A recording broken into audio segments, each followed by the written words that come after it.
सवाल मेरा शांत प्रकाश जी आपसे, आप पश्चिम बंगाल में तो आपने खेला कर दिया,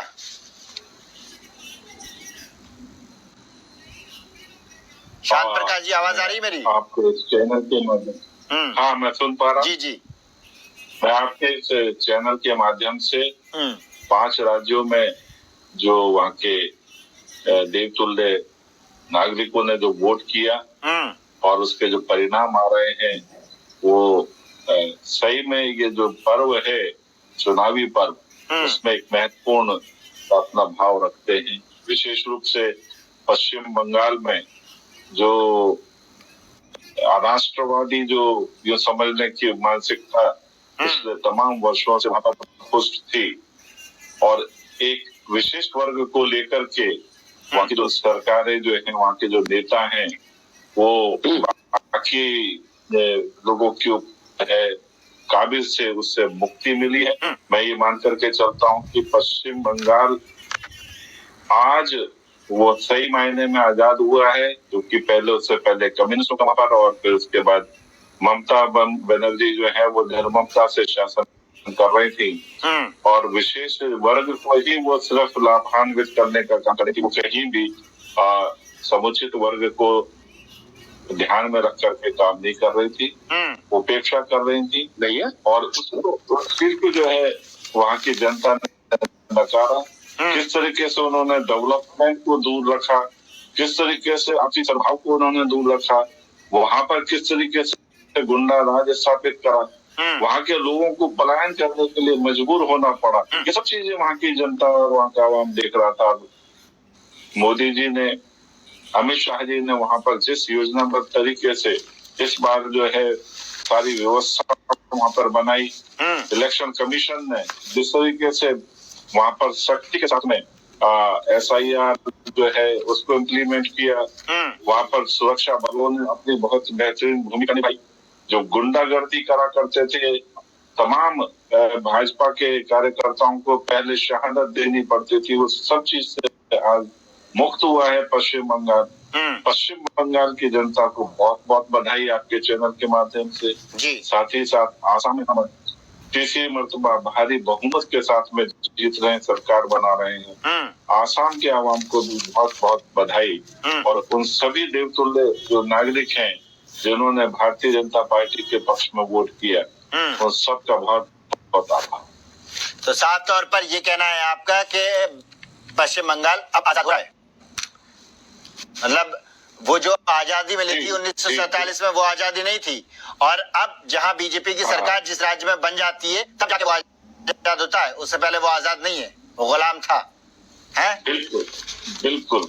अच्छा बिल्कुल, आप बिल्कुल सही कह रहे हैं।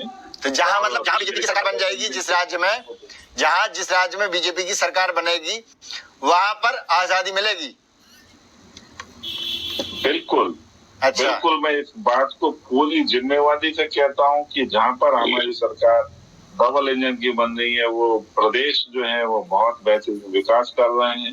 आप देखिए ना किस तरीके से पूरे देश में विकास की जो लहर है, जो विकास की बयार है, वो केंद्र के द्वारा किए जा रहे काम और प्रदेशों में जहाँ पर हमारी डबल इंजन की सरकार है वहाँ पर कितना बेहतरीन तरीके से काम हो रहे हैं। पूरे देश ने दुनिया देख रही है हमारे कामों को। हो सकता है कि बिल्कुल। अच्छा, इस पर हमारे साथ में कांग्रेस के नेता भी है शांत प्रकाश जी, इस पर मैं जवाब ले लेता हूँ। कांग्रेस के नेता भी हैं और आप जिस तरह से आपने कहा कि डबल इंजन की जहाँ सरकार है बहुत ही शानदार तरीके से काम कर रहा है और मणिपुर में भी हमारी डबल इंजन की सरकार है, वहां भी बहुत शानदार तरीके से काम हो रहा है। मैतई और कुकी समाज जो लड़ रहा है 3 साल से लगातार, वहां भी शानदार तरीके से काम हो रहा है साहब। अच्छा, रतन तिवारी जी है, कांग्रेस के प्रवक्ता है।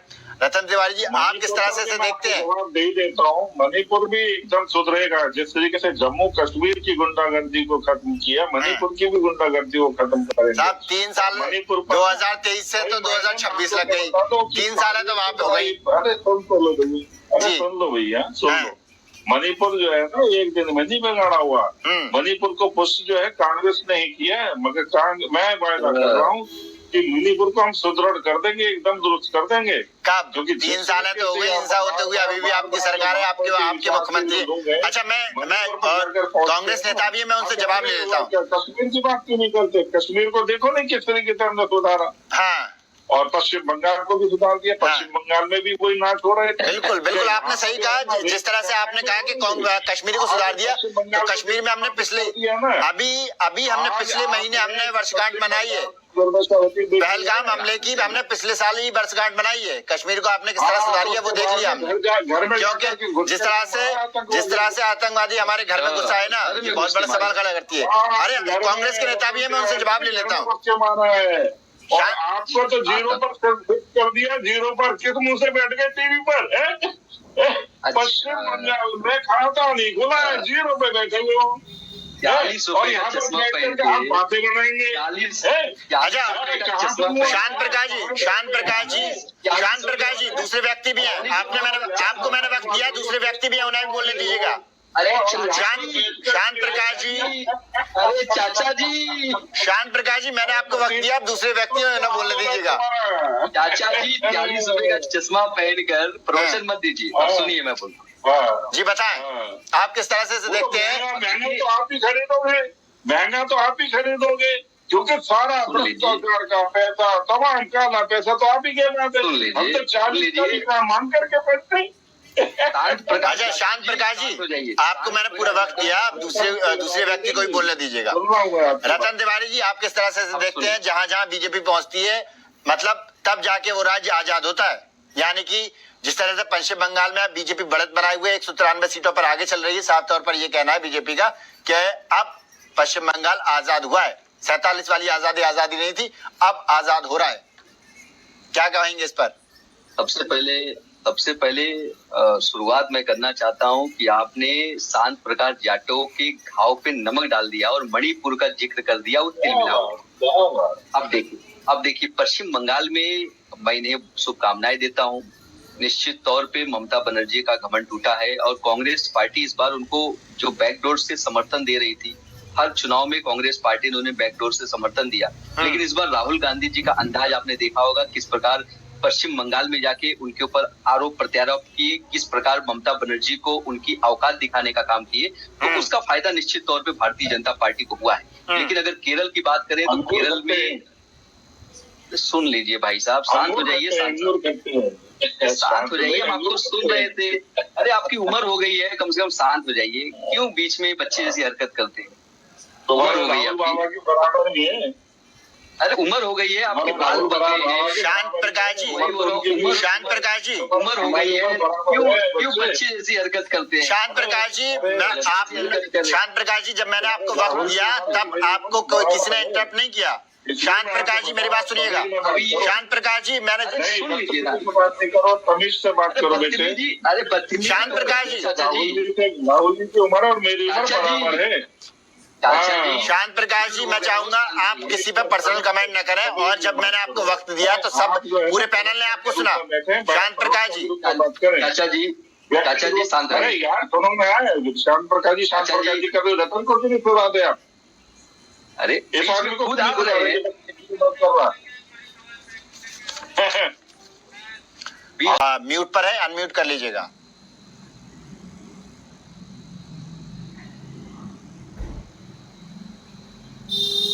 कुरैशी जी, जिस तरीके से पश्चिम बंगाल की जनता ने हमें भरोसा दिखाया है और ये देखकर कि तमाम राज्यों में जहाँ पर हमारी डबल इंजन की सरकार है वहाँ पर चहुमुखी विकास हो रहे हैं, और विशेष रूप से गुजरात और उत्तर प्रदेश सभी की दिशा में एक मॉडल स्टेट के रूप में देखने को मिलते हैं। उसी तर्ज पर पश्चिम बंगाल में भी विकास हो।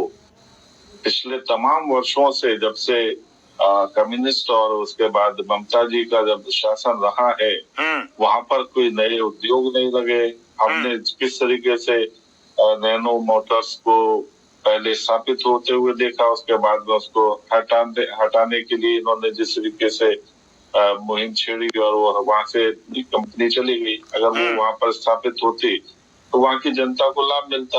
आज वो वहाँ के जो नागरिक हैं वो पलायन करने के लिए मजबूर हो रहे हैं। तो सबको दिखाई दे रहा है कि डेवलपमेंट की राह में जिस तरीके से विचार को लेकर के, वामपंथी विचार को लेकर के काम रोकना, चक्का जाम, ऐसी स्थितियां ये जो पहले कम्युनिस्ट कर रहे थे फिर ममता ने करी, तो ममता जी के इस काम को वहाँ की जनता ने नहीं बहुत ज्यादा सराहा और सीधे तौर पर वहाँ पर जो राजनीति है वो धर्म को लेकर के ही चली।